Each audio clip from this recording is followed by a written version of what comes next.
إن الحمد لله نحمده ونستعينه ونستغفره ونعوذ بالله من شرور أنفسنا ومن سيئات أعمالنا من يهده الله فلا مضل له ومن يضلل فلا هادي له وأشهد أن لا إله إلا الله وحده لا شريك له وأشهد أن محمدا عبده ورسوله يا أيها الذين آمنوا اتقوا الله حق تقاته ولا تموتن إلا وأنتم مسلمون يا أيها الناس اتقوا ربكم الذي خلقكم من نفس واحدة وخلق منها زوجها وبث منهما رجالا كثيرا ونساء واتقوا الله الذي تساءلون به والأرحام إن الله كان عليكم رقيبا يا أيها الذين آمنوا اتقوا الله وقولوا قولا سديدا يصلح لكم أعمالكم ويغفر لكم ذنوبكم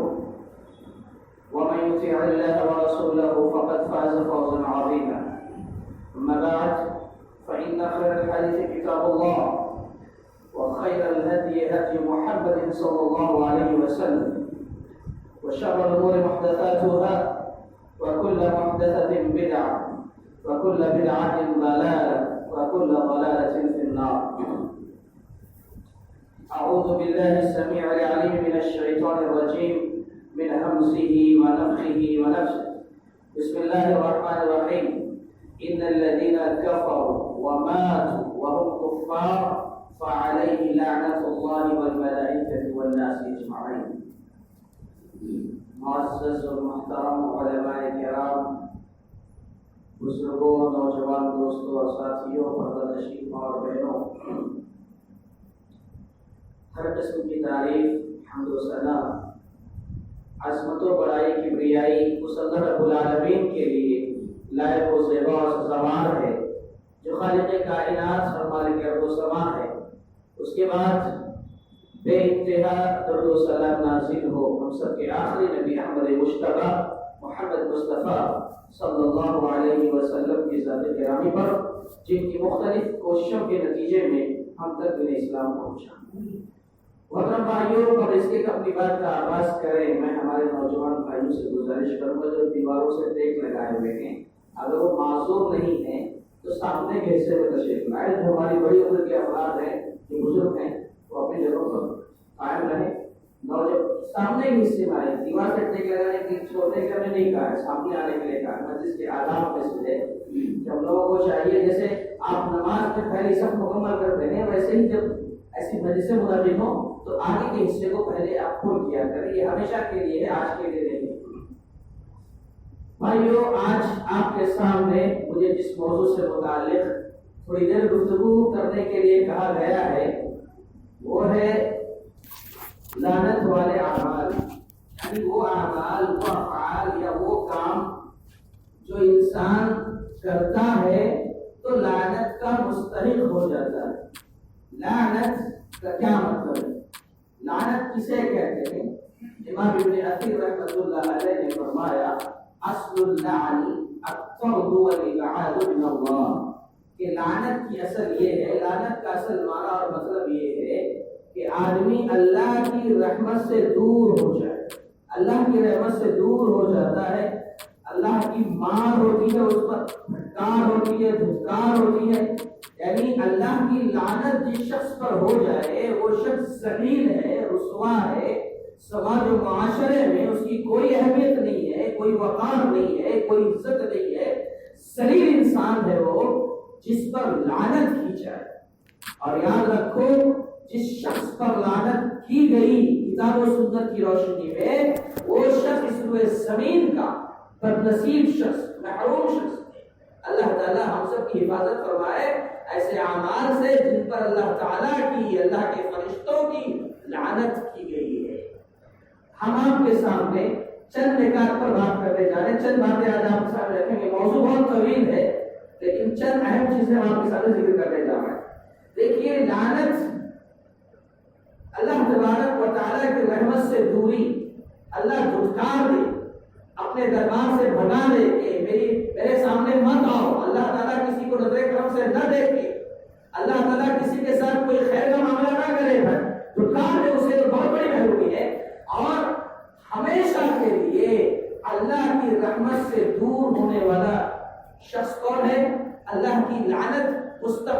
ہمیشہ ہمیش کے لیے مسلط کر دی گئی ہے، یعنی ہمیشہ ہمیش کے لیے قیامت کی صبح تک، اس کے بعد سزا ہی سزا ہے۔ لعنت کس پر کی گئی ہے؟ ابلیس پر، شیطان پر۔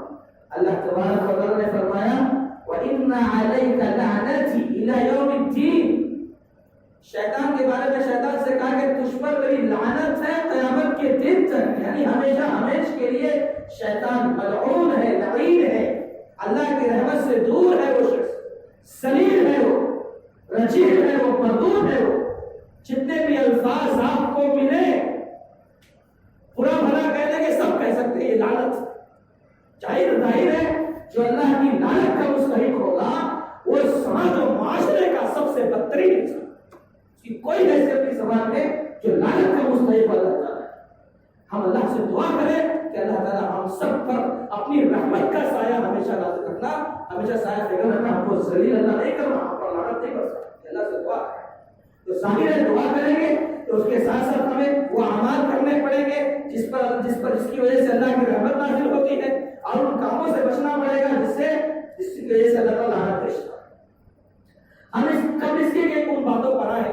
سب سے پہلے لعنت کے سلسلے میں ایک بات یہ بتا دوں آپ کو کہ سماج و معاشرے میں ہم جو رہتے ہیں تو ہمارے درمیان بھی کچھ معاملات ہوتے ہیں۔ ایک مسلمان دوسرے مسلمان کو کیا لعنت کر سکتا ہے بلا وجہ، دوسری چیزوں کسی مسئلے کی وجہ سے؟ زبان ہماری کیا لعنتی ہو سکتی؟ ہم کو اس طرح کا انسان بننا چاہیے کہ ہم غصے میں آ گئے، ہمارے جذبات بے قابو ہو گئے تو ہم کسی کو بھی ملعون کہہ دیں، کسی پر لعن طعن کریں۔ کیا شریعت ہمیں اس کی اجازت دیتی ہے؟ نہیں، ہرگز نہیں۔ اللہ کے نبی محمد رسول اللہ صلی اللہ علیہ وسلم کے بارے میں آتا ہے لم يكن رسول الله صلی اللہ علیہ وسلم فاحشا ولا لعانا ولا سفاحا، کہ اللہ کے نبی صلی اللہ علیہ وسلم کی ذات جو تھی، شخصیت جو تھی، ویسی نہیں تھی کہ ہم اپنی زبان سے کچھ بھی بے تکے الفاظ استعمال کریں، فیض کوئی کرے نہیں۔ اللہ کے نبی صلی اللہ علیہ وسلم اپنی زبان کو بے لگام نہیں کیا کرتے تھے، نعوذ باللہ۔ آپ کی زبان جو ہے بڑی پاکیزہ تھی، مبارک تھی، فحش بات نہیں ہوتی تھی، آپ کی زبان سے نہیں نکلتی تھی، ولا لعان، اور نہ آپ کسی پر لعن طعن کیا کرتے تھے، آپ کسی کو برا بھلا نہیں کرتے تھے، کہتے تھے نفس گالی دیتے تھے۔ کہ اللہ کے نبی صلی اللہ علیہ وسلم کی اعلیٰ اور پاکیزہ صفات میں سے ہے کہ اللہ کے نبی صلی اللہ علیہ وسلم کی زبان بالکل پاک صاف ہوتی تھی، آپ فحش گوئی سے دور، لعن طعن سے دور، گالی گلوچ سے دور، سب سے دور رہا کرتے تھے اللہ کے نبی صلی اللہ علیہ وسلم۔ تو ظاہر ہے ہم سب کے لیے سبق ہے، ہم اللہ کے نبی محمد رسول اللہ صلی اللہ علیہ وسلم کے امتی ہیں۔ نبی کا ہر عمل، ہر قول، ہر فعل ہمارے لیے اسوہ ہے، قدوہ ہے، نمونہ ہے، ہمیں عمل کرنا چاہیے۔ تو بہرحال ہم مسلمانوں کو بھی چاہیے کہ ہماری زبان کسی کے لیے جب کھلے تو لعن طعن سے محفوظ رہے، یہ اللہ سے دعا۔ لعنت اگر ہم کرتے، دیکھو کسی کو لعنت کسی پر لعنت بھیجنا، لعن طعن کرنا، کوئی مرد کسی کو لعنت بھیجے یا کوئی عورت، جانتے ہیں کتنی بری چیز ہے یہ؟ سیدھا جہنم میں جانے والا آدمی، جہنم میں داخلے کا سبب ہے لعن طعن کرنا۔ وہ حدیث معلوم ہے نا آپ کو، ہماری ماں اور بہنیں بیٹھی ہوئی ہیں، وہ بھی بغور سنے اور سنتی رہتی ہیں اس حدیث کو۔ اللہ کے نبی محمد رسول اللہ صلی اللہ علیہ وسلم نے خواتین کی جماعت سے خطاب کرتے ہوئے کہا تھا ایک مرتبہ کہ عورتوں کی جماعت تم صدقہ کرو، صدقے زیادہ سے زیادہ کیا کرو۔ کیوں صدقہ زیادہ کریں؟ اس لیے کہ میں نے تمہاری تعداد کو سب سے زیادہ جہنم میں دیکھا ہے، جہنم میں دیکھا ہے عورتوں کی تعداد کو سب سے زیادہ۔ کیوں؟ اللہ کے نبی صلی اللہ علیہ وسلم نے سبب بیان فرمایا، کہا تکثرن اللعن و تکفرن العشیر، کہ ان عورتوں کی ایک بہت بڑی کمزوری، ایک بہت بڑی خرابی یہ ہے کہ یہ اپنی زبان سے ہمیشہ لعن طعن اور وہ بکتی رہتی۔ جب بھی کبھی چڑچڑا پن آیا، کام کا لوڈ زیادہ ہو گیا، کھانا نہیں پکا، کھانے میں نمک ہو گیا، کپڑے نہیں دھلے، صاف صفائی نہیں ہوئی، شوہر کبھی غصے میں ایک دو جملہ بول دیا، بہرحال کچھ بھی مسئلہ ہوا، بچے پریشان کر رہے، عورتوں کی زبان میں لگام نہیں ہوتا، وہ لعن طعن کثرت سے کرتی ہیں۔ اللہ کے نبی صلی اللہ علیہ وسلم نے جو سبب بیان فرمایا جہنم میں جانے کا، ایک سبب، اس میں ایک اہم سبب یہ بتایا کہ عورتوں کی جماعت جو جہنم میں سب سے زیادہ جانے والی ہے یا سب سے زیادہ جہنم میں دیکھی گئی، اس کا ایک اہم سبب یہ ہے کہ وہ لعن طعن بہت زیادہ کرتی ہے۔ اور دوسری بات بتائی کہ وَتَكْفُرْنَ الْعَشِيرَ، ہم اس حدیث میں دوسرا نقطہ جو اس میں بتایا گیا ہے تکثرن اللعن، عورتیں لعنت کا عمل بہت زیادہ کرتی ہیں، لعنت کا بہت کرتی ہے، اپنی زبان پہ کنٹرول نہیں ہے. تو لہذا میں یہ بتانا چاہ رہا ہوں کہ لعنت کرنا، اپنی زبان کو بے قابو کرنا، یہ جہنم میں جانے کا سبب ہے. اس لیے دیکھو صحیح بخاری کی روایت میں آتا ہے اللہ کے نبی محمد رسول اللہ صلی اللہ علیہ وسلم نے ارشاد فرمایا ان العبد لا يتكلم بالكلمة من رضوان الله لا يلقي لها بالا يرفع الله بها درجات. کہ ایک شخص ایسا ہوتا ہے سماج و معاشرے میں کہ وہ اپنی زبان سے ایک ایسا کلمہ ادا کر دیتا ہے، ایسا جملہ ادا کر دیتا ہے جو اللہ کو راضی کرنے والا ہوتا ہے. کیا مطلب؟ یعنی اللہ اس سے خوش ہو جاتا ہے، جبکہ اس نے جان بوجھ کر کوئی اچھا جملہ نہیں کہا، بس اس کے زبان سے جملہ نکل گیا. اور یاد رکھو جو اچھا انسان ہوتا ہے نا، اللہ تعالیٰ اس کے ذریعے خیر ہی بلواتا ہے. جو آدمی فسادات سے، بگاڑ سے، نافرمانیوں سے، بغاوتوں سے دور رہتا ہے، اس کی زبان پاکیزہ ہوتی ہے. آج وہ اپنا معاشرے کا جائزہ لے لیں، آج کی نوجوان نسل، آج کے یہ چھوٹے چھوٹے بچے جن کی زبانوں پر نعوذ باللہ گالیاں کہاں سے سیکھتے ہیں؟ ماں باپ سے سیکھتے ہیں. باپ گھر میں غصے میں داخل ہوا، بیوی کو اپنے چلایا، چیخا، گالی دیا، اور بچے بھی گالیاں سیکھتے ہیں، ایک دوسرے کو سکھاتے ہیں. نعوذ باللہ. کہا اللہ کے نبی صلی اللہ علیہ وسلم نے ایک آدمی جو اپنی زبان سے اچھے جملے کہا، اللہ راضی ہو گیا، اللہ خوش ہو گیا، جبکہ جان بوجھ کر نہیں کہا، اچھائی کے کام میں رہا، اچھائی کی عادت ہے تو اس کی زبان بھی خیر بولتی ہے، خیر بولتی ہے، اور اس کی زبان سے اچھے جملے نکلتے ہیں. تو کیا ہوا؟ جبکہ جان بوجھ کے نہیں کہا، اس نے بس ایسے اچھا جملہ کہہ دیا اور اللہ خوش ہو گیا. تو کہا یرفع اللہ بها درجات، اللہ تعالیٰ جنت میں اس کے درجات کو بلند کر دیتا ہے. وَإِنَّ الْعَبْدَ لَيَتَكَلَّمُ بِالْكَلِمَةِ مِنْ سُخْطِ اللَّهِ لَا يُلْقِي لَهَا بَالًا فَيُلْقِي بِهَا فِي جَهَنَّمَ. ایک شخص ایسا ہے جسے اپنی زبان پہ کنٹرول نہیں ہے، بات بات میں گالی دیتا اور ایسی گالی دیتا ہے، ایسی بری باتیں کرتا ہے کہ جان بوجھ کر نہیں کیا ہو، بس دوستوں کے ساتھ ہے یا یہ وہ، بس باتیں کرتے کرتے الفاظ ایسے استعمال کر جاتا ہے کہ اسے وہم و گمان میں بھی نہیں ہوتا ہے کہ میں ایسے جملے ادا کر دیا ہوں کہ اللہ ناراض ہو جائے گا. اور وہ جملے اللہ کو ناراض کر دیتے ہیں، اللہ کے غصے کو دعوت دے دیتے ہیں. اور جب اللہ ناراض ہو جائے گا تو کیا ہوگا؟ فَيُحْوِي بِهَا فِي جَهَنَّمَ، اسے جہنم میں ڈالے گا. تو اس لیے میں کہنا چاہ رہا ہوں کہ ہم اپنی زبان کو بھی قابو میں رکھیں. ہوتا یہ ہے کہ ہماری زبان بھی لعنت کرتے ہوئے تھکتی نہیں ہے. آج سماج و معاشرے میں ہماری کیفیت کیا، ہماری حالت کیا کہ ہم جب بھی کبھی کسی سے کوئی تو باتیں ہو گئی، بحث ہو گئی، ایک دوسرے کی عزت سے کھیلنا، دان دان کرنا، یہ ہمارا شروع ہو گیا. اللہ ہم سب کی حفاظت فرمائے، اللہ معاشرے میں پاکیزہ معاشرہ بنائے. میں آپ کو بتاؤں، دیکھیے جو مسلمان ایک دوسرے مسلمان کو، مومن کو اگر لعنت کرتے ہیں کتنی بڑی سزا ہے. جانتے کیا کہا اللہ کے نبی صلی اللہ علیہ وسلم؟ اللہ اکبر. عن ثابت بن الضحاك رضي الله تعالى عنه ان رسول الله صلى الله عليه وسلم قال، ثابت بن الضحاك رضي الله تعالى عنه فرماتے ہیں کہ اللہ کے نبی صلی اللہ علیہ وسلم نے بیان فرمایا من لعن مؤمنا فهو كقتل الله. جس نے کسی مومن پر لعنت بھیجی، کسی مومن پر لعن تان کیا، گویا اس نے لعنت نہیں، اس کا قتل کر دیا، اس کا قتل کر دیا. اللہ اکبر. صحیح بخاری کی بات. جس نے کسی مومن پر لعنت بھیجی، لعنت تان کیا، گویا کہ اس نے اس کا قتل کر دیا. اور آپ سوچو تو صحیح، شریعت میں اللہ اکبر، قرآن نے کیا کہا؟ جس کسی نے ایک انسان کا قتل کر دیا، ایک انسان، عام انسان کا، من قتل نفسا، نفس کہا ہے، مومن نہیں کہا ہے. من قتل نفسا، ایک نفس کو، کسی نے ایک انسان کو قتل کیا.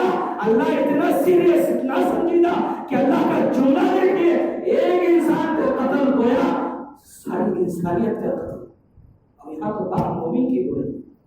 سوچو مومن کو لعن طعن کرنا قتل کرنے کے برابر ہے. کتنا بڑا مجرم ہوگا وہ شخص. آج ہماری زبان تھکتی نہیں ہے، رکتی نہیں ہے. نعوذ باللہ، ہمارا سماج و معاشرہ کس رخ پر جا رہا ہے. اللہ ہم سب کی حفاظت فرمائے کہ ہماری زبان میں کنٹرول نہیں، لعن طعن کرتے رہتے. کہا قتل کے برابر ہے کسی کو لعن طعن کرنا، کسی مومن کو. سباب المسلم فسوق وقتاله كفر. یعنی دوسری حدیث میں نے ذکر کر دیا.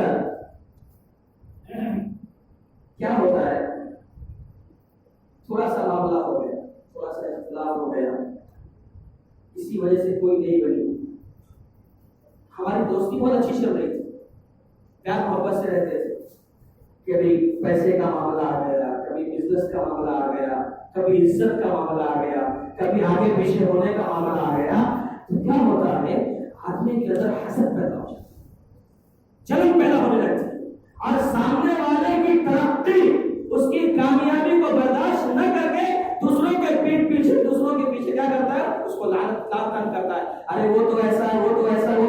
ہم سماج و معاشرے میں ایسے لوگوں کو دیکھتے ہیں، ہم تجربے کی بات بتا رہے ہیں کیونکہ ہم فیلڈ میں رہتے ہیں، نوجوانوں سے واقف ہے. بعض نوجوان ہمارے نعوذ باللہ اتنے جذباتی ہو جاتے ہیں، اگر کسی سے کوئی تکلیف پہنچ جاتی ہے لعنت برابر تو کرتے ہی ہیں، بلکہ ان کی ذات پر ایسے حملے کہ یہ فلاں آدمی بڑا دیندار بنتا ہے، بڑا نیک نام ہے، بہت کچھ ہے اس کے پاس، دینداری نام کی بہت بڑی چیز ہے، دین پسند آدمی ہے، لیکن ہم نے اسے یہ بڑا کام کرتے دیکھا ہے، یہ نماز میں پیچھے رہتا ہے، یہ فجر کی نماز نہیں پڑھتا، یہ گالی، یعنی نام کام کرنا ہمارا ایک شیوا بن گیا ہے. جب تمہیں بتاؤ آپ کو، اگر ہمارے اور آپ کے درمیان یا مسلمانوں کے درمیان کبھی کسی وجہ سے مسئلہ درپیش ہو جائے، کبھی کوئی مسئلہ آ جائے، تو ایسے میں اختلاف کرنے کی آپ کو اجازت ہے، کسی مسئلے میں اختلاف ہو جائے، لیکن مخالفت کی اجازت نہیں ہے، لاکھان کرنے کی اجازت نہیں ہے، برا بھلا کہنے کی اجازت نہیں ہے. کہاں ہے اس کی بات الگ ہے، کہاں ہے وہ الگ مسئلہ ہے، لیکن عموماً بلا وجہ کسی کو بھی لعنت بھیجنا یہ جائز نہیں ہے. میں بھی آگے آپ کو بتاؤں گا کہ لعنت کرنے والے بھی ہوتے ہیں انسانوں میں، جانوروں میں بھی لعنت کرنے والے ہوتے ہیں، کس پر لعنت کی جاتی ہے وہ بھی انشاءاللہ بھی آئے گا. لیکن کہنا یہ ہے کہ یہ تعلیم اسلام نے دی ہے کہ اپنی زبان کو پاکیزہ بناؤ، بلا وجہ بے سبب معمولی باتوں پر جب کے اندر اس کے اندر وہ چیز نہیں پائی جاتی ہے آپ لعنت بھیج رہے ہو، اللہ کی رحمت سے دور کر رہے ہو. نعوذ باللہ کہیں ایسا نہ ہو کہ وہ لعنت تمہارے پر بلند کرا جائے گا، وہ اس کا مستحق نہ ہو، جیسے کہ حدیث میں بھی آیا ہے. میں یہاں پر ایک چیز بتاؤں آپ کو کہ دیکھو بھائیو، دو آدمی کے درمیان اختلاف ہوتا ہے، مسائل ہوتے ہیں، لیکن اس کا یہ مطلب نہیں ہے کہ ہم ایک دوسرے کی عزت سے کھیلیں، ایک دوسرے پر لعنت کریں. دیکھو میں آپ کو بتاؤں، اللہ کے نبی محمد رسول اللہ صلی اللہ علیہ وسلم کے زمانے میں یا صحابہ کرام کا جو دور رہا ہے کافی مثالی دور رہا ہے. صحابہ کرام کے درمیان بھی کسی نہ کسی مسئلے میں اختلاف ہوتا تھا، اس کے کبھی ایسی سی باتیں ہوتی تھیں جو میں نے ہوا کرتی تھی، لیکن صحابہ کرام کی تربیت اللہ کے نبی صلی اللہ علیہ وسلم نے سبحان اللہ ایسی کی تھی کہ وہ لوگ آپس میں اس طرح پیار محبت سے رہتے تھے، عزت کرتے تھے، ایک دوسرے کا احترام کرتے تھے. جیسے میں ایک مثال دے کر آپ کو اپنی بات آگے بڑھاؤں کہ عبداللہ ابن عباس رضی اللہ تعالیٰ کو پوچھا آپ عبداللہ ابن عباس رضی اللہ تعالیٰ یہ کون ہے؟ ترجمہ القرآن. اللہ کے نبی صلی اللہ علیہ وسلم نے کہا تھا دعا کیجیے اللہ عبداللہ ابن عباس کو دین کا فہم عطا کر دے اور قرآن کا علم عطا کر دے. یہ عبداللہ ابن عباس رضی اللہ تعالیٰ نبی صلی اللہ علیہ وسلم کے خاندان کے ہیں، آل بیت میں سے ہیں عبداللہ ابن عباس رضی اللہ تعالیٰ. اور دوسری طرف زید بن ثابت رضی اللہ تعالیٰ عنہ ہے جو صحابہ کرام میں کبار علماء میں سے ہے، بڑے عالم دین ہے، بڑے علماء میں ان کا شمار ہوتا ہے صحابہ کرام میں. لیکن آپ کو معلوم ہونا چاہیے کہ عبداللہ ابن عباس رضی اللہ تعالیٰ عنہ اور زید بن ثابت رضی اللہ تعالیٰ عنہ ان دونوں کے درمیان شدید اختلاف، بہت سارے مسائل میں بڑا اختلاف، لیکن انہوں نے کبھی آپس میں لعن طعن کا جملہ استعمال نہیں کیا، گالی نہیں دی، اپنی زبان کو قابو میں رکھا، بے لگام نہیں کیا. مسائل میں اختلاف ہوتا تھا، آپس میں بحث کرتے تھے، تو میں نے سب کچھ ہوا کرتی تھی، دلائل کی بنیاد پر باتیں ہوتی تھی، لیکن لعن طعن کبھی نہیں کیا. سبحان اللہ، مجلس میں بیٹھے بات ہو رہی ہے، دلائل پر بحث ہو رہی ہے، مسئلے مسائل چل رہے ہیں، ایک دوسرے کو بول رہے ہیں کہ آپ کو شرم نہیں آتی، آپ کو اللہ کا ڈر نہیں ہے، اس مسئلے میں آپ ایسا بولتے ہو، یہاں تک کی باتیں ہوتی ہیں، لیکن لعنت کے الفاظ کبھی، گالی کے الفاظ کبھی زبان پر نہیں لائے.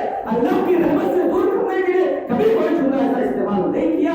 یہ سب ہونے کے بعد مجلس ختم ہو جاتی، لوگ اپنے اپنے گھروں کو چلے جاتے، اپنے اپنے کام میں بزی ہو جاتے، اور جب دوبارہ کبھی ملنا ہوتا تھا تو کیسی محبت تھی بتائیں آپ کو. ذرا سوچو، غور کرو، ہمارا سماج کہاں جا رہا ہے اور ہمارے صحابہ کی ضرورت پڑتی ہے. اللہ سب کی حفاظت کرے. یہی زید بن ثابت، یہی عبداللہ ابن عباس رضی اللہ تعالیٰ عنہ، اتنے اختلاف ہونے کے باوجود جب زید رضی اللہ تعالیٰ عنہ کبھی آتے تھے اونٹنی پر سوار ہو کر کے اونٹنی پر سوار ہو کر کے آتے تھے. عبداللہ ابن عباس رضی اللہ تعالیٰ عنہ ان کو دیکھ لیتے تو عبداللہ ابن عباس فوراً آگے بڑھتے.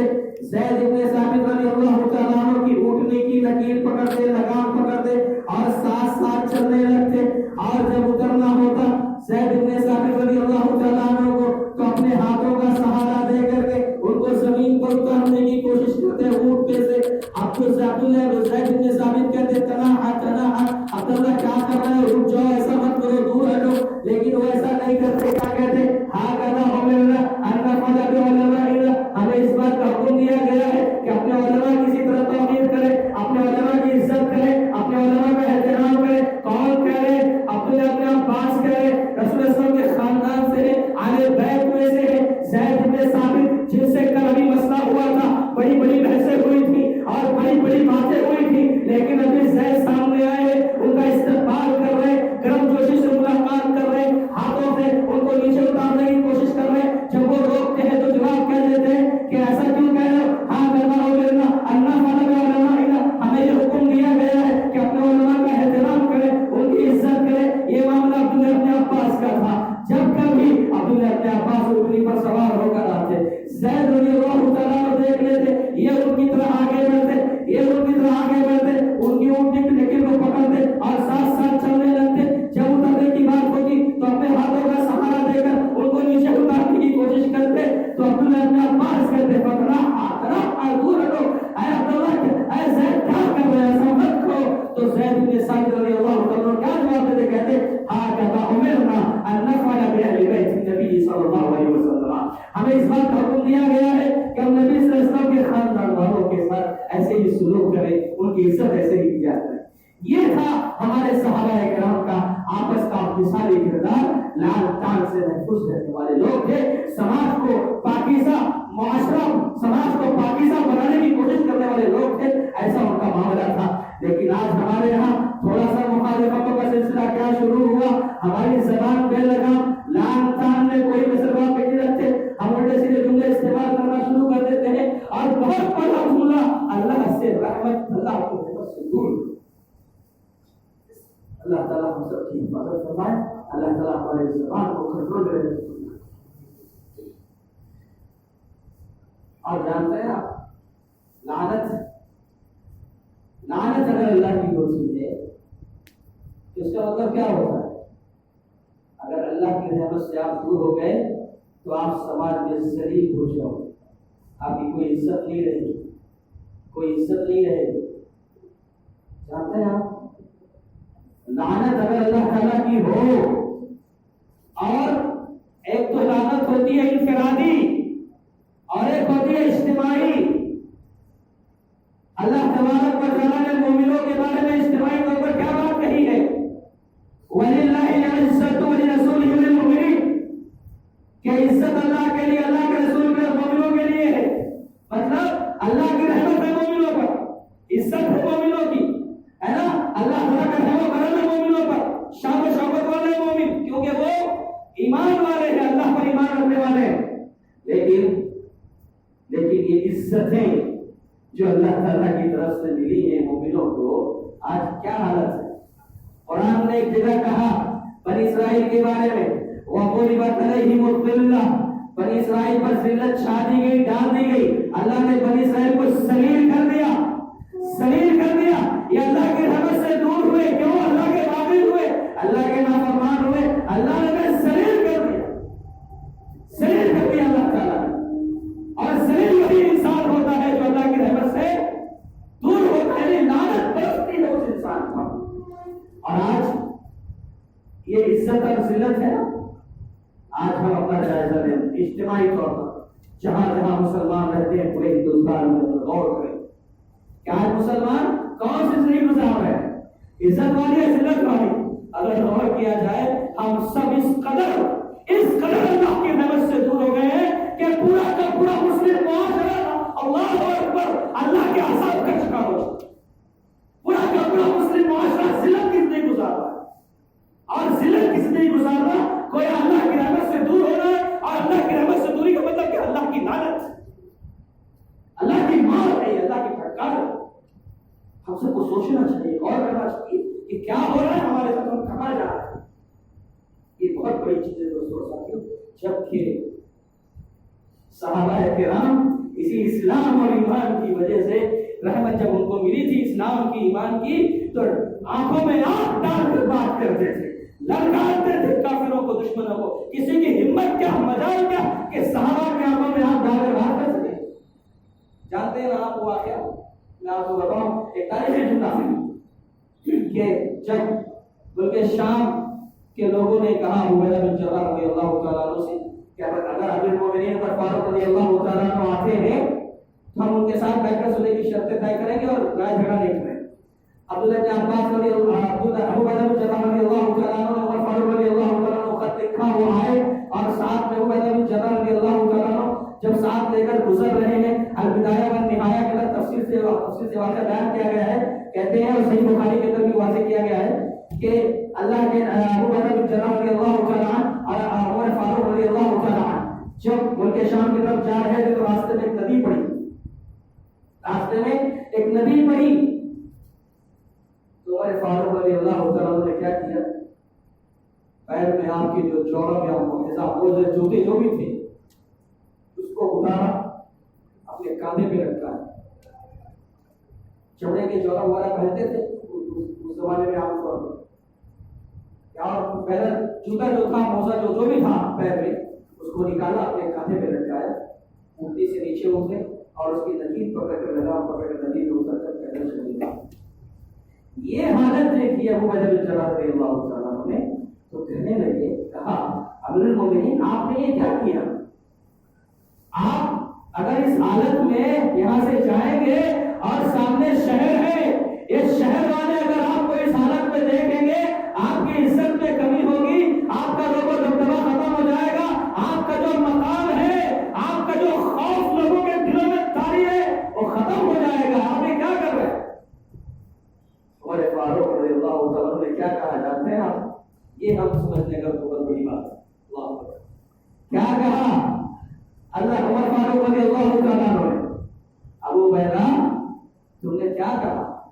سنو، لو یقول غیرک یا ابا عبیدہ، اللہ کی قسم ہے ابو عبیدہ یہ جملہ جو تم نے کہا ہے اگر یہ جملہ کسی اور نے کہا ہوتا جعلتہ نکالا لامت محمد صلی اللہ علیہ وسلم تو میں اسے ایسی سزا دیتا کہ قیامت تک آنے والے امت محمد یا کے لیے سزا سبق بن جائے. کہا کیا کہتے ہو کہ یہ لوگ ہمیں اس حالت میں دیکھیں گے تو ہمارا روب و دبدبہ ختم ہو جائے گا، ہماری ہیبت ختم ہو جائے گی، ہماری عزت میں کمی آ جائے گی. عبیدہ سنو، انا كنا اذل قوم، ارے ہم تو تھے ہی ذلیل قوم، ہم تو تھے ہی رحمت سے دور، ہماری تو کوئی حیثیت تھی ہی نہیں. انا اذل قوم، انا كنا اذل قوم، ہم ذلیل تھے. فعزنا الله بالاسلام، اللہ تعالیٰ نے ہمیں اسلام کے ذریعے عزت بخشی، اسلام کے ذریعے عزت بخشی ہے. اور یاد رکھو عبیدہ، جو کوئی شخص اسلام چھوڑ کر کہیں اور عزت تلاش کرے گا اللہ اسے ذلیل کر دے گا. مطلب یہ ہوا کہ اسلام پر عمل کرنے والے مسلمان اللہ کی رحمت کے مستحق ہیں، اور اگر اسلام سے ہٹے، رحمت سے دور، لعنت کے مستحق بن جائے. اور آج اللہ تعالیٰ ہم سب کی مدد فرمائے کہ ہم سب دیکھ رہے ہیں کہ ہندوستانی مسلمان آج کس حالت میں ہے. تو بہرحال اجتماعی طور پر اگر ہم دیکھیں تو اللہ تعالیٰ ہم سب کی مدد فرمائے کہ آج ذلت کا سامنا ہے اور حقیقت میں یہ ایک لعنت کی شکل ہی ہے. اللہ کی رحمت سے دوری ہوگی تو ذلیل و رسوا ہوں گے، اور کیا ہوگا، اور ہمارے حصے میں کیا آئے گا. بہرحال دوستوں اور ساتھیوں، آئیے ہمارا دیکھتے ہیں. یہ بات آپ کو سمجھ میں آ گئی کہ لعنت ایک بہت بری چیز ہے، بڑی بیکار چیز ہے. اللہ تعالیٰ ہم سب کی مدد فرمائے. لیکن آئیے سرسری طور پر چند چیزوں کے بارے میں غور کریں کہ وہ کون لوگ ہیں جن کے بارے میں یہ کہا گیا ہے کہ ان پر لعنت ہے، کہ لعین ہے، ملعون قسم کے لوگ ہیں، یعنی اللہ کی رحمت سے دور ہے، ذلیل لوگ ہیں، سماج کے ذلیل لوگ ہیں، یہ بے حیا لوگ ہیں. جتنے بھی الفاظ ہم استعمال کر سکتے ہیں سب استعمال کیجیے اس کے. دیکھیے کیا کہا اللہ تعالیٰ نے، ان الذین کفروا وماتوا وهم کفار فعليهم لعنة الله والملائكة والناس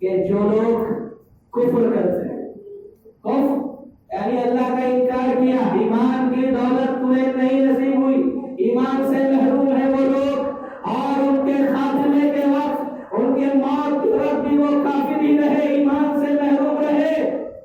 کافروں کے بارے میں کہا گیا جو ایمان سے محروم رہے ان پر لعنت ہوا، اللہ کی لعنت، والملائکہ فرشتوں کی لعنت ہے، والناس اجمعین اور سارے انسانوں کی لعنت ہے۔ جو لوگ کافر ہیں، ایمان والے نہیں ہیں، تو یہاں پر ہمارے لیے کیا سبق ہے؟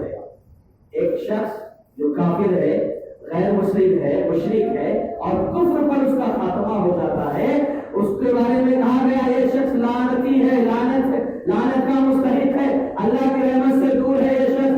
آج اللہ تعالیٰ نے ہمیں اور آپ کو اسلام و ایمان سے نوازا ہے، یقیناً یہ بہت بڑی دولت ہے، ہمیں فخر ہونا چاہیے اپنے اسلام پر، اپنے ایمان پر، کہ اللہ نے ہمیں اسلام و ایمان سے نواز کر ہمیں اپنی رحمت کے سائے میں جگہ دے دی ہے۔ اللہ نے ہمیں ذلیل نہیں کیا، اللہ نے ہمیں لعنت کا مستحق نہیں ٹھہرایا، کیوں؟ اس نے کہ ہمیں ایمان کی دولت دی ہے۔ اور دوستو، ایمان کی دولت اللہ کی قسم ہے بہت بڑی دولت ہے۔ مثال کے طور پر دنیا میں ایک شخص ایسا ہے جس کے پاس دنیا کی ساری دولت ہے، ساری نعمت ہے، دولت بھی ہے، مال بھی ہے، جائیداد بھی ہے، بینک بیلنس بھی ہے، عزت بھی ہے، شہرت بھی ہے، صحت مند ہے، تندرست ہے، ساری چیزیں ایک آدمی کے پاس ہے، لیکن اس کے پاس ایمان نہیں ہے، اس کے پاس ایمان نہیں ہے۔ اور ایک دوسرا شخص ہے جس کے پاس نہ مال ہے، نہ دولت ہے، نہ جائیداد ہے، نہ عزت ہے، نہ شہرت ہے، نہ صحت ہے، گمنامی کی زندگی گزار رہا ہے، کچھ نہیں ہے اس کے پاس دنیا کا ساز و سامان، ہاں مگر اس کے پاس اسلام ایمان ہے، اسلام اور ایمان ہے۔ ایک شخص اس کے پاس دنیا کی ساری دولت ہے لیکن ایمان نہیں ہے، لیکن ایک شخص ایسا ہے جس کے پاس دنیا کی کوئی دولت نہیں ہے، کوئی نعمت نہیں ہے، لیکن ایمان کی دولت ہے۔ تو یاد رکھو، جس کے پاس ایمان کی دولت ہے وہ اس شخص کے مقابلے میں جس کے پاس ایمان کی دولت نہیں ہے ہزار بار قابل رشک ہے۔ کیوں جانتے ہیں آپ؟ اس لیے کہ جس کے پاس دولت ہوگی، جب وہ قیامت کے دن دیکھے گا کہ ہمیں جو سزا مل رہی ہے، جہنم میں جا رہے ہیں، لعنت کے مستحق ہوئے ہیں، مجرمین کے بارے میں کیا کہا جاتا ہے؟ یود المجرم لو یفتدی من عذاب یومئذ ببنیہ وصاحبتہ واخیہ وفصیلتہ التی تؤویہ ومن فی الارض جميعا ثم ینجیہ۔ اللہ تعالیٰ نے فرمایا یہ مجرمین جن کو دنیا کی ساری دولتیں ملی، جو دنیا برس رہے لیکن ایمان سے محروم رہے، کل قیامت کے دن جب انہیں عذاب میں ڈالا جائے گا یا عذاب دیا جائے گا، یہ مجرمین، یہ گنہگار، یہ لوگ کیا کریں گے؟ یہ خواہش کریں گے، تمنا کریں گے کہ کاش یہ دنیا کی ساری چیزیں، یہ اس کی بیوی ہے، یہ اس کے بچے ہیں، یہ اس کا مال ہے، اس کی دولت ہے، یہ اس کا قبیلہ قبیلہ، ساری چیزیں سب کے سب فدیے میں دے دے اور اسے عذاب سے بچا لیا جائے۔ یہ تمنا کرے گا، ایسا ممکن ہے؟ نہیں ہے۔ بڑی محرومی ہوگی، دنیا کی ساری دولت، ساری نعمت وہ فدیے میں دینا چاہے گا، لیکن ایمان نہ ملنے کی وجہ سے جو سزا ملے گی اسے بچ نہیں پائے گا۔ ایمان حقیقت میں بہت بڑی دولت ہے دوستو، اور یہ مت سمجھنا کہ ایمان جو ہے ہمارے پاس دولت ہے تو دولت کی وجہ سے ملے گی، خاندان کی وجہ سے ملے گی، حسب و نسب کی وجہ سے ملے گی۔ ایمان جو ہے بڑے بڑوں کو نصیب نہیں ہوا ہے۔ اگر ہم کسی مالدار کے بیٹے ہیں تو اس کا یہ مطلب نہیں ہے کہ ایمان ہمارے گھر پر چل کر آئے گا، نہیں۔ دیکھو، ایمان بڑے بڑوں کو نصیب نہیں ہوا۔ کس کو؟ نوح علیہ السلام کتنے عظیم انسان تھے، پیغمبر اللہ تعالیٰ۔ نوح علیہ السلام کے بیٹے پیغمبر صاحبوں کو اللہ پر ایمان نصیب نہیں ہوا بھائی۔ نوح علیہ السلام کے بیٹے کو ایمان نہیں ملا، ایمان نصیب نہیں ہوا۔ نوح علیہ السلام کی بیوی ایمان نہیں لائی، لوط علیہ السلام کی بیوی ایمان نہیں لا سکی، ابراہیم علیہ السلام کے باپ ایمان نہیں لا سکے، رسول اللہ صلی اللہ علیہ وسلم کے سگے چچا ابو طالب ایمان نہیں لا سکے۔ ایمان لایا تو کون لایا؟ ایمان لایا، ایمان ملا تو کسے ملا؟ فارس سے آنے والے سلمان کو ایمان ملا رضی اللہ عنہ، روم سے آنے والے سہیل رضی اللہ عنہ کو ایمان نصیب ہوا۔ ایمان ملا تو کسے ملا؟ حبشہ سے آنے والے کالے کروٹے بلال رضی اللہ عنہ کو ایمان ملا۔ کیا مطلب ہے؟ مطلب یہ ہے کہ ایمان کی دولت، یہ ایمان کی دولت خاندان کے اعتبار سے نہیں ملتی،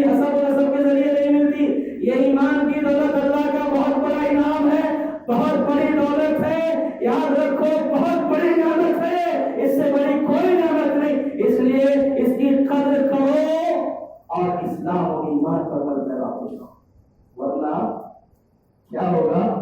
لعنت کے مستحق بن جاؤ۔ کیوں؟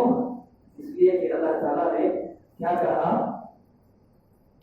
کہ جو ابھی اعمال کا تذکرہ آپ کے سامنے آئے گا، بہت سارے اعمال ہیں جس کی وجہ سے انسان لعنت کا مستحق بنتا ہے۔ تو بہرحال کفر جو کافر ہیں ان پر اللہ تعالیٰ کی لعنت ہے۔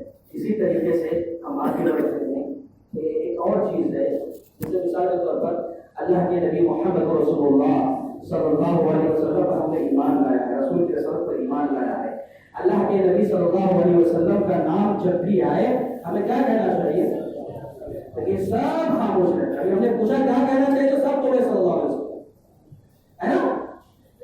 یاد رکھو اس حدیث کو، رمضان میں بار بار سنتے ہو، اللہ کے نبی صلی اللہ علیہ وسلم منبر پر چڑھے اور کہا کہ جبرائیل آئے اور کہا اس شخص پر اللہ کی لعنت ہے کہ جب نبی کا نام آئے اور وہ درود نہ بھیجے، اور اللہ کے نبی صلی اللہ علیہ وسلم نے آمین کہا، ہے کہ نہیں؟ آمین کہا۔ ضروری نہیں ہے آپ آواز سے بلند کریں، اگر آپ دل میں بھی کہہ رہے ہیں آپ اچھی چیز ہے، لیکن کہنا چاہیے۔ تو کہا اللہ کے نبی محمد رسول اللہ صلی اللہ علیہ وسلم کا جب بھی نام آئے تو درود پڑھنا چاہیے، جو درود نہیں پڑھے گا اس پر کیا ہے؟ اللہ تبارک و تعالیٰ کی لعنت ہے، لعنت ہے، لعین ہے وہ شخص۔ وہ حدیث آپ کے ذہن ہونا چاہیے۔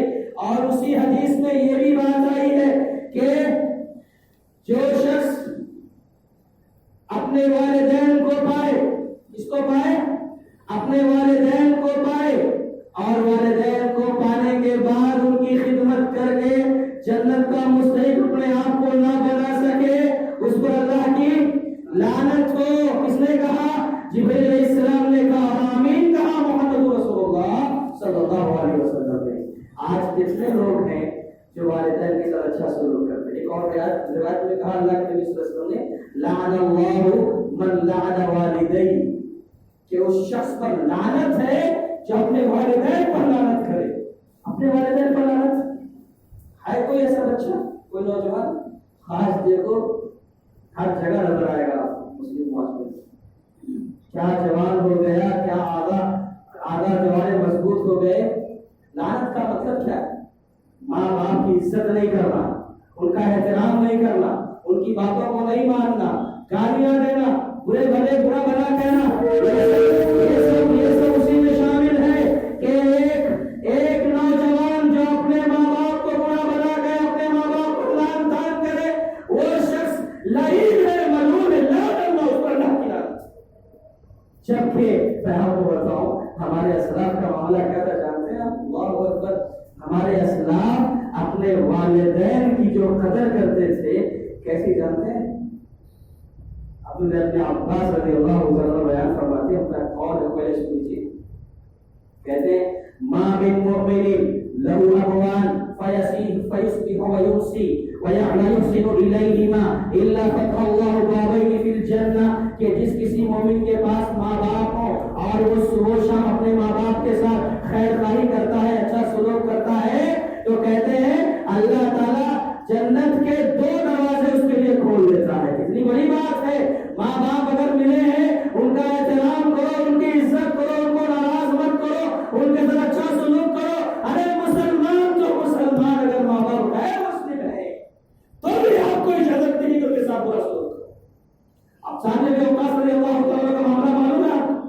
سعد بن وقاص رضی اللہ تعالیٰ کی ماں کہتی ہے، اے میرے بیٹے تو جو ہے گمراہ ہو چکا ہے، ایمان لائے ساتھ اور کو پہلے گمراہ ہو چکا ہے۔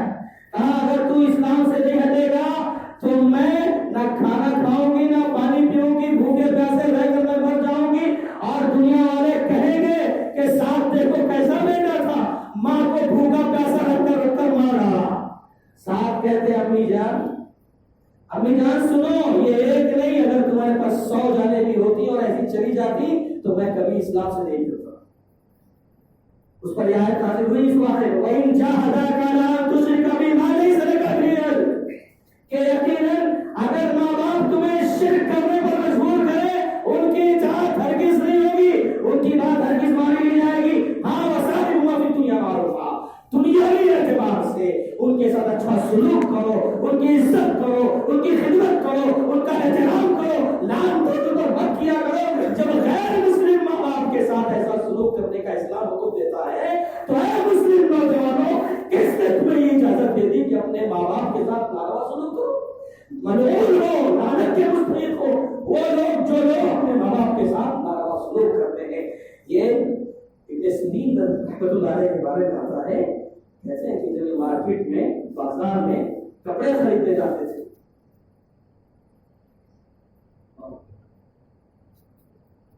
کپڑے خریدنے جاتے تھے تو کپڑے کو ٹٹول ٹٹول کے دیکھتے تھے۔ کیا دیکھتے تھے کہ کپڑا کھردرا تو نہیں ہے، نرم اور ملائم کپڑے کو تلاش کرتے تھے تاکہ میرے بوڑھے ماں باپ جو کپڑا پہنے تو وہ کھردرا نہ ہو، نرم ہو، ملائم ہو۔ اگر میں کوئی ایسا کپڑا لے لیا جو کھردرا ہو تو میرے ماں باپ کو تکلیف ہوگی، اس لیے نرم اور ملائم کپڑا چیک کر کے خریدتے تھے اپنے ماں باپ۔ یہ احترام تھا ان کے اندر ہمارے اسلاف میں۔ اور بعض سلف کے بارے میں تو یہاں تک آتا ہے کہ وہ راستے صاف کرتے تھے۔ اللہ اکبر۔ ان کو معلوم ہوتا کہ ابھی ان کی ماں یہاں سے گزرے گی، ابھی ان کے والد یہاں سے گزریں گے، تو راستے میں اگر کوئی چیز ہوتی تو راستہ صاف کرتے، کلیئر کرتے اور کہتے ابھی یہاں سے میری ماں گزرنے والی ہے، ابھی یہاں سے میرا باپ گزرنے والا ہے۔ اس طرح کا معاملہ ہمارے سلف کے اندر پایا جاتا تھا، تو راستوں کو صاف کیا کرتے تھے۔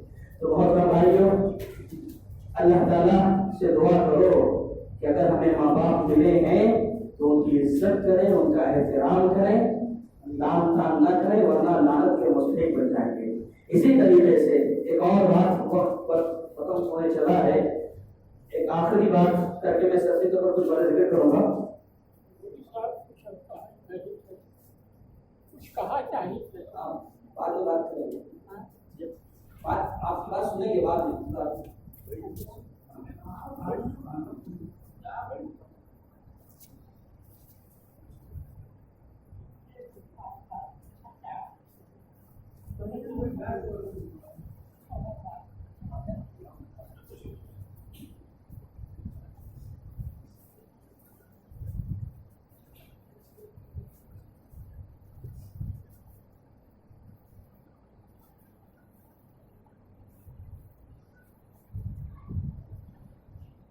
ایک اور چیز،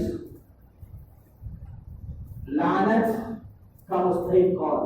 ایک تو وہ شخص جو کافر ہے، اس کے بعد ہم نے ذکر کیا وہ شخص جو اللہ کے نبی صلی اللہ علیہ وسلم پر درود نہ بھیجے، جب نام آئے تو اسی سے یہ بات بھی آ گئی کہ جو والدین پر لعن طعن کرے، ہے نا، والدین کا استحصاء کرے، والدین کی نافرمانی کرے، یہ اس میں بھی شامل ہے۔ اور اسی طریقے سے چوتھی چیز جو آپ کے سامنے بیان کرنا چاہ رہے ہیں وہ یہ، اللہ تعالیٰ نے فرمایا قرآن مجید میں سورہ بقرہ کی آیت ہے، ان الذين يكتمون ما انزلنا من البينات والهدى من بعد ما بيناه للناس في الكتاب اولئك يلعنهم الله ويلعنهم اللاعنون، کہ جو لوگ چھپاتے ہیں، کتمان کرتے ہیں، بیان نہیں کرتے لوگوں کے سامنے، کیا بیان نہیں کرتے؟ جو اللہ تعالیٰ کی ہدایات، واضح تعلیمات لوگوں کے لیے آسمان سے اتری ہے، اسے اتر جانے کے بعد اسے بیان نہیں کرتے لوگوں کے سامنے، واضح نہیں کرتے لوگوں کو، سمجھاتے نہیں، بتاتے نہیں، چھپا کر رکھتے ہیں، تو کہا یلعنہم اللہ، ان پر اللہ کی لعنت ہے، لعنت ہے اللہ تعالیٰ کی۔ اس کے بعد کیا کہا؟ وَيَلْعَنُهُمُ اللَّاعِنُونَ، اور جتنے لعنت کرنے والے ہیں سب کی لعنت ہے۔ اس کی تفسیر میں اس حدیث کو ذہن میں رکھیں جس میں اللہ کے نبی صلی اللہ علیہ وسلم نے بیان فرمایا، ان اللہ وملائکتہ وأهل السماوات والأرض حتى النمل في جورها وحتى الحوت لا يصلون على معلم الناس الخير، کہ اللہ تبارک و تعالیٰ، اللہ کے فرشتے، آسمان کی مخلوق، زمین کی مخلوق، یہاں تک کہ چونکیاں اپنے اپنے بلوں میں، مچھلیاں پانیوں میں، اس شخص کے لیے دعائیں کرتی ہے۔ کون سی دعا؟ خیر کی دعا، رحمت کی دعا، مغفرت کی دعا کرتی ہے۔ کس کے لیے؟ لِيُصَلُّونَ عَلَى مُعَلِّمِ النَّاسِ الْخَيْرِ، جو خیر کی تعلیم دیتے ہیں، جو اچھی باتیں لوگوں کو بتاتے ہیں، جو اللہ نے نازل کیا ہے احکامات کو لوگوں کو بتاتے ہیں۔ یہ جو مجلسات لگی ہے اسی لیے لگی ہے، اور یہ جو ماہانہ آپ کا پروگرام ہوتا ہے اسی لیے ہوتا ہے کہ خیر کو عام کیا جائے، خیر کو لوگوں تک پہنچایا جائے۔ لیکن افسوس ہوتا ہے کہ آج کی یہ نوجوان نسل، یہ نوجوان قوم اور یہ مسلم معاشرہ ایسے جہاں پر خیر بٹتے ہیں، جہاں پر علم کی میراث تقسیم ہوتی ہے، جہاں پر کتاب و سنت کی روشنی میں لعنت سے بچنے کا کام کیا جاتا ہے، اللہ تعالیٰ ہم سب کی بات کیا ہوگا؟ اللہ کی طرف سے عذاب آئے گا نہیں آئے گا؟ لعنت کے مستحق بنے گے نہیں بنے گے؟ ضرور بنے گا نہیں آگا۔ بہرحال کیا کہا اللہ تعالیٰ؟ اللہ تعالیٰ درود بھیجتا ہے کس پر؟ اللہ کے درود کے اندر۔ اللہ کا درود کا مطلب کیا ہے؟ ایک بات یہ بتائی کہ اللہ درود بھیجتا ہے مطلب اللہ اپنی رحمت نازل فرماتا ہے، یعنی وہ آدمی لعنت سے بچا ہوا ہے، اللہ کی رحمت کا مستحق ہے۔ اور بعض علماء نے اس کی تفسیر میں یہ بیان فرمایا کہ اللہ تعالیٰ جب کسی پر درود بھیجتا ہے تو اس کا مطلب یہ بھی ہوتا ہے کہ اللہ عزت کرتا ہے، اللہ تعریف کرتا ہے، اللہ برکت نازل کرتا ہے، اللہ تزکیہ کرتا ہے اور رحمت نازل فرماتا ہے۔ تو کیا مطلب؟ جو شخص خیر کی تعلیم دیتا ہے، لوگوں کو اللہ کی باتیں بتاتا ہے، آسمان سے اتری ہوئی جو باتیں ہیں کتاب و سنت کی روشنی میں لوگوں کو سمجھانے کی کوشش کرتا ہے، وہ خیر بانٹنے والا شخص، اس کے لیے اللہ درود بھیجتا ہے، یعنی اس شخص کے لیے اللہ تعالیٰ کیا کرتا ہے؟ فرشتوں کے سامنے تعریف کرتا ہے، اس کا تزکیہ کرتا ہے، برکت نازل کرتا ہے، رحمت نازل فرماتا ہے۔ سبحان اللہ، اتنی ساری فضیلتیں ہیں جو لوگ یہاں سے خیر پھیلاتے ہیں۔ اور اسی کے ساتھ ساتھ فرشتے بھی درود بھیجتے ہیں۔ فرشتے بھی درود کا مطلب کیا ہے؟ فرشتے جب درود بھیجتے ہیں تو کہتے ہیں اللہم اغفر لہم اللہم ارحمہم، اے اللہ تو ان کی مغفرت فرما، ان کو رحم و کرم فرما، ان کو نصیب فرما۔ اس طرح کی فرشتے دعا کرتے ہیں۔ تو بہرحال آسمان کی مخلوق، زمین کی مخلوق، سب کے سب اس شخص کے لیے دعا کرتے ہیں۔ کس شخص پر؟ جو خیر کی طرف بلاتا ہے، خیر کی تعلیم دیتا ہے۔ تو بعینہ اولئک یلعنہم اللہ ویلعنہم اللاعنون، جہاں کہا گیا کہ جو لوگ کتمان کرتے ہیں، چھپاتے ہیں، ان پر اللہ کی لعنت ہے اور لعنت کرنے والوں کی لعنت ہے، تو اس سے مراد آسمان کی مخلوق، زمین کی مخلوق، چونٹیاں اور مچھلیاں سب کے سب اس شخص پر لعنت بھیجتی ہے جو کتمان کرتا ہے، جو چھپاتا ہے۔ تو دوستو، یہ کوئی معمولی کام نہیں ہے۔ جو مجلسیں منعقد ہوتی ہیں یہ وہی کام ہے، خیر پھیلانے کا، خیر پہنچانے کا۔ مجھے بہت افسوس ہو رہا ہے، ہم اس مسجد میں آج تیسری بار آ رہے ہیں جہاں تک مجھے یاد ہو رہا ہے، اور میں سمجھتا ہوں کہ تقریباً 30 سے 35 پروگرام آپ کی اس مسجد میں ہو چکے ہیں، لیکن اتنی بڑی بدنصیبی، اتنی بڑی محرومی ہے کہ ایسے خیر کے کام سے ہم دور رہے، پیچھے رہے۔ بس بیچارے ہمارے جو وہ بزرگ جو 40-50 کراس کر چکے ہیں، مسجدیں انہیں سے بھری نظر آئے، باقی نوجوان یہاں غائب ہے۔ کتنی بڑی بے شرمی ہے، یہ محرومی بدنصیبی ہے۔ کیا جواب دیں گے اللہ تعالیٰ کے پاس؟ کیا جواب دیں گے اللہ تعالیٰ کے پاس؟ لعنت نہیں برسے گی؟ ضرور برسے گی۔ بہرحال دوستوں اور ساتھیوں، میرا وقت ختم ہو چکا ہے اور بہت ساری باتیں مجھے آپ کے سامنے کرنی تھی۔ سرسری طور پر صرف آپ یہ سن لیجئے کہ لعنت کے مستحق کون کون ہیں۔ میں بس 2-4 نام ذکر کر رہا ہوں۔ دیکھیے، شراب جو خریدتے ہیں، بیچتے ہیں، ہے نا، شراب بناتے ہیں یا جو بنوانے کا حکم دیتا ہے، ایسے کئی لوگوں پر بھی لعنت بھیجی گئی ہے۔ اور اسی طریقے سے سود کھانے والا، سود دینے والا، سود لکھنے والا، سود کی گواہی دینے والا، اس پر بھی لعنت ہے۔ وہ مرد جو عورتوں کی مشاورت اختیار کرتے ہیں، وہ عورتیں جو مردوں کی مشاورت اختیار کرتی ہیں، ان پر بھی لعنت ہے۔ وہ عورتیں جو کپڑے تو پہنتی ہیں لیکن ننگی نظر آتی ہیں، فَإِنَّهُنَّ مَلْعُونَاتٌ وَسَمَّلْعُونَ وَيْلَهُمْ، ان پر لعنت بھیجا کرو۔ یہ اللہ کے نبی محمد رسول اللہ صلی اللہ علیہ وسلم نے بیان فرمایا ہے۔ چوری کرنے والے پر اللہ تعالیٰ کی لعنت ہے۔ اسی طریقے سے جو لوگ اللہ تعالیٰ کے کیے گئے عہد و پیمان کو توڑتے ہیں اور صلہ رحمی نہیں کرتے، رشتوں کو کاٹتے ہیں، رشتوں کو توڑتے ہیں، زمین میں فساد مچاتے ہیں، فتنہ پھیلاتے ہیں، ان پر بھی لعنت ہے اللہ تبارک و تعالیٰ کی۔ یہ وہ چند تذکرے میں آپ کے ساتھ ذکر کیے ہیں۔ موضوع بہت طویل ہے لیکن وقت ختم ہو چکا ہے، اس لیے اپنی گفتگو یہیں پر ختم کرتے ہوئے اللہ تعالیٰ سے دعا کرتا ہوں کہ رب ذوالجلال